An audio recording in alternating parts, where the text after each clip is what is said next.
Jūsų manimų turi užtikrinti ir kontroliuoti Klaipėdos rajono savivaldybės tarybos priimtų sprendimų vykdymą? Meras ar administracijos direktorius? Vykdančioji valdžia yra administracija, valdančioji yra taryba. Čia net klausimo neturi būti. Vieni priima sprendimus, kai turi užtikrinti jų vykdymą. Gerai, ačiū.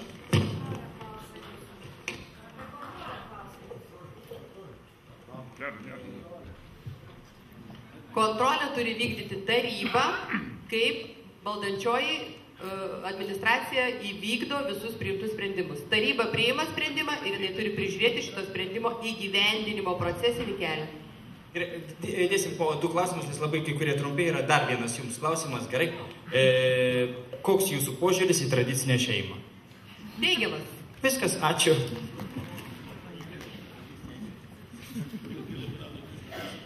Kitas klausimas.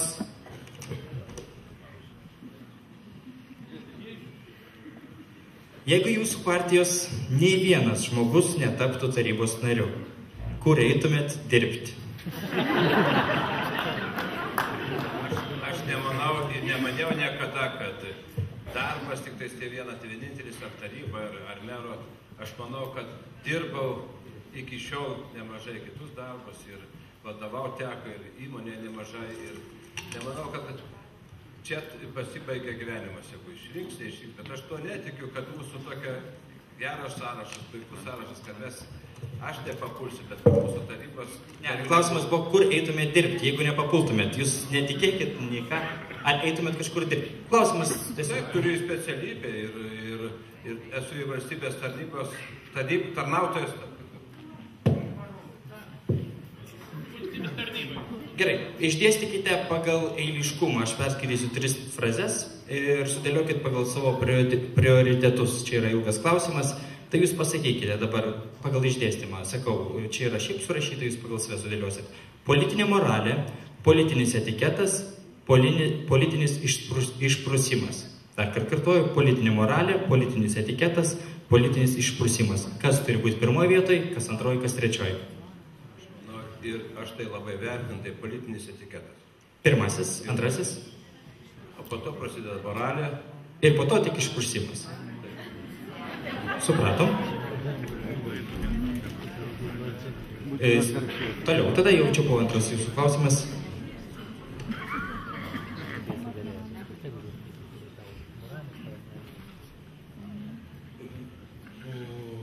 Pasakykite, kiek Lietuvoje yra etnografinių regionų? Kiek žinau, 4. Aukštaitija, Žemaitija, Dzūkija ir Klaipėdos kraštas. Dar ne 5. 5. Dar čia papildymas yra, kokie šie būtent yra metai.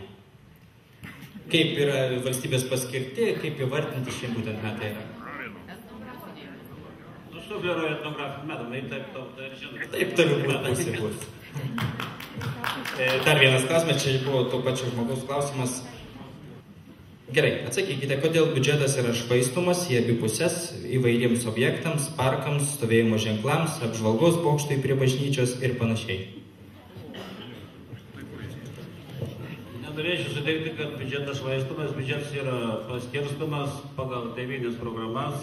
Programų koordinatoriai kartu su komitetas ir tarybos nariais jos atidžiai studijuoja ir skiria lėšas pirmiausia prioritetiniams objektams, kurie svarbus visai visuomeniai. Ačiū.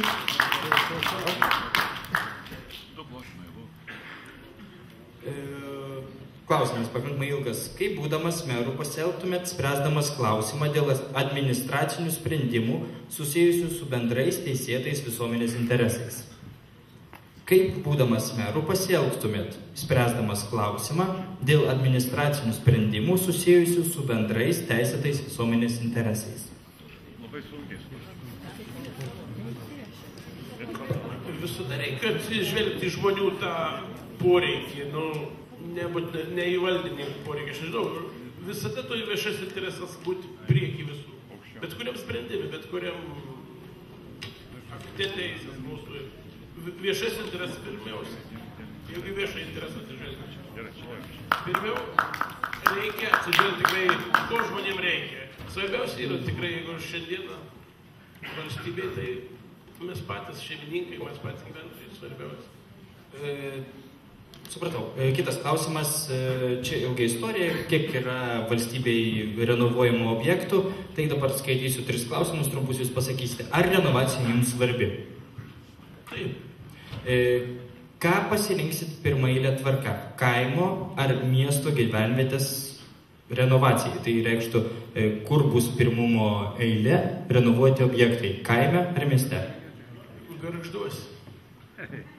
Ir trečias, gal galėtumėte tada įvardinti, jeigu jūs pasirinkot Gargždus, kur matot didžiausias taikytinas renovacijas, tai reikštų, kur manot, koks objektas turėtų būti pirmumo eilė renovuotas?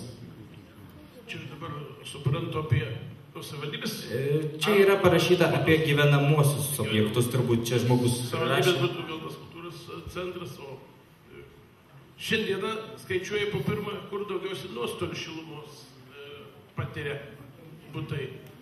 Tus, kurie brangiausiai moka, nuo tų pradedama. Kur daugiausiai sunaudojama energijos šilumos, tie po pirmą turi būti renovuojami. Aišku, šiek tiek ir dar biškį kiek ir žinoma atsisakti žmonės renovuoti. Gal labiau reikėtų bandyti paaiškinti. Nors priimtas visus yra jau dabar liktai taisyklės, jeigu atsisako, tai ir kompensacijas nebegaus už šildymą. Aš kvieščiau visus žmonės, kas jau galite renovuoti, eikime tą traukinį, kuo greičiau renovuosime savo namus, tuo geriau gyvensime. Aš galvoju, tai tikrai mažiau išlaidų bus. Nes tikrai, jeigu renovuoja, nemokės daugiau gyventojai, kaip dabar moko šildymą, nemokės daugiau ir su banko palūkanų. 10% turėtų likti toks modelis. Renovuoti. Ačiū. Kam Gargždams reikalingas dar vienas sporto kompleksas? Kodėl? Taip, ne? Reikalingas ar nereikalingas? Žinoma, taip, nes sporto salių niekada nebus per daug. Ir kam jo reikia tada reikia, jeigu taip? Atleiskit, bet klausimas labai įdomus, kam jo reikia. Galbūt ne man ir ne jam, o reikia žmonėms. Supratau. Taip, 176 gyvenamųjų namų kvartalai. Kada dalinami pažadai virs realybė? 2015 metų biudžete tam nenumatyta lėšų. Ar kas nors pasikeis šiuo klausimu? Kaip aš suprantu, čia yra tie kvartalai, kurie jau gal 10 metų yra suplanuoti savivaldybės grąžinti sklypai žmonėms, kurie turėjo mieste žemę. Aš labai apgailestauju, mano įmonė pernai metais visus metus dalyvavo konkurse, kuris buvo perkelinėjimas kiekvieną mėnesį į sekančią datą. Tikriausiai laikė iki rinkimų, dabar jau žinau, bus paleistas projektavimo konkursas šitiem kvartalam. Taigi, tikimės, kad bus. 91 metais pateikėme dokumentus dėl nuosavybės į žemę atstatymo Gargžduose. 2004 metais gavome Klaipėdos rajono žemėtvarkos skyriaus parengtą žemės sklypų geodezinių matavimų bylas ir galėjome registrų centre įregistruoti savo 7-8 arų sklypelius. Nuo tada Klaipėdos rajono meras bei administracijos direktorius vis žada sutvarkyti 176 gyvenamųjų namų kvartalą. Iki šiol apie 200 šeimų jaučiasi apgauti dėl tokio žemės grąžinimo. Mes naudotis negalime, o savivaldybė dar pelnosi iš mūsų sumokėto padidinto tarifo žemės mokesčio. Kaip spręsite šią problemą, jeigu būsite išrinktas naujai meru? Visi girdi ir galiu pasakyti, kad spręsiu. Ant kiek greitai? Ar kaip į senoji kadencija? Greitai, po 5 metų. Greitai taip, per kadenciją tikrai. Per kadenciją? Čia dar yra vienas klausimas, kokias įstaigas, manote, reikia modernizuoti? Čia yra pabrėžta modernizuoti, o ne renovuoti. Modernizuoti.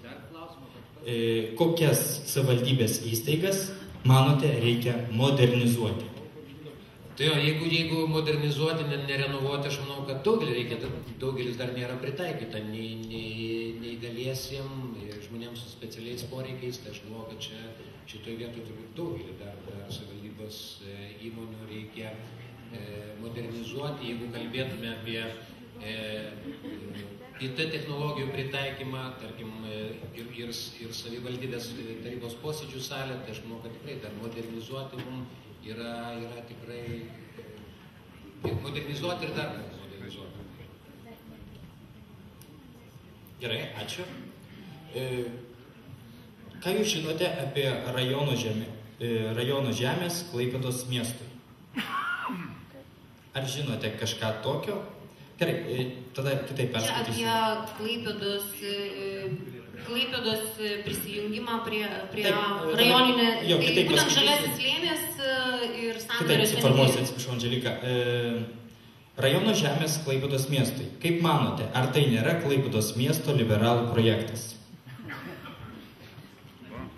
Tikrai taip. Ir iš tikrųjų niekada nesutiksiu, būdama merė, atiduoti Klaipėdos rajono žemių Klaipėdui. Tuo labiau, kad tos žemės tai yra ir Karklė, ir Sandvaris, ir Triušeliai, kur kūrėsi jaunos šeimos, kur yra mūsų krepšeliai, kur yra pridėtinė vertė ir tai yra pridėtinė vertė Klaipėdos rajono. Jeigu jūs sugalvojate gyventi Klaipėdos rajono žemėje, tai jūs ir atiduokite duoklę Klaipėdos rajonui. Ir jums paskutinis dar klausimas.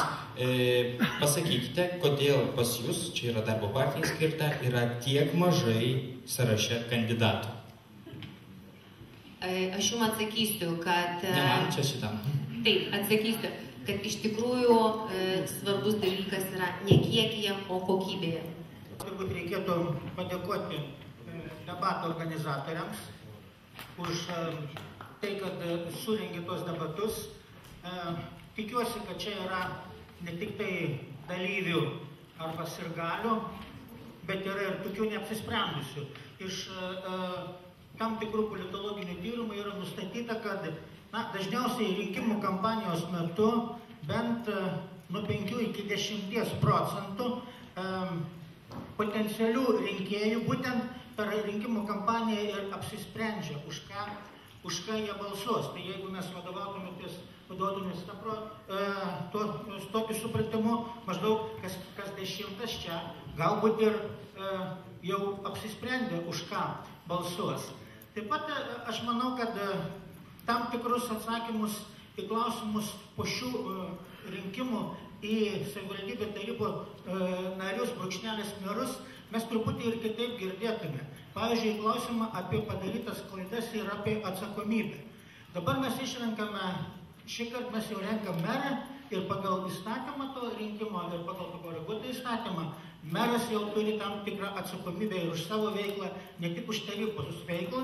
Tai yra šį kartą jau, merui nebeišeitų, galima sakyti, prisidengti kolegialia atsakomybę. Tai čia yra vienas iš privalumų tiesioginių merų rinkimų. Kitas iš privalumų tų tiesioginių merų rinkimų yra tas, kad visi prognozuoja, kad suaktyvins rinkėjus, bus galimybė rinktis, galima sakyti, Klaipėdos rajono rinkėjai turi tokią pasirinkimą ir įvairovę. Jeigu aš įdėmiai panalizavau rinkimus į savivaldybės tarybą 11 metų ir Seimo rinkimus, tai iš čia dalyvaujančių 7 pretendentų į merus ir 7 politinių partijų, beveik visi turi rimtų argumentų.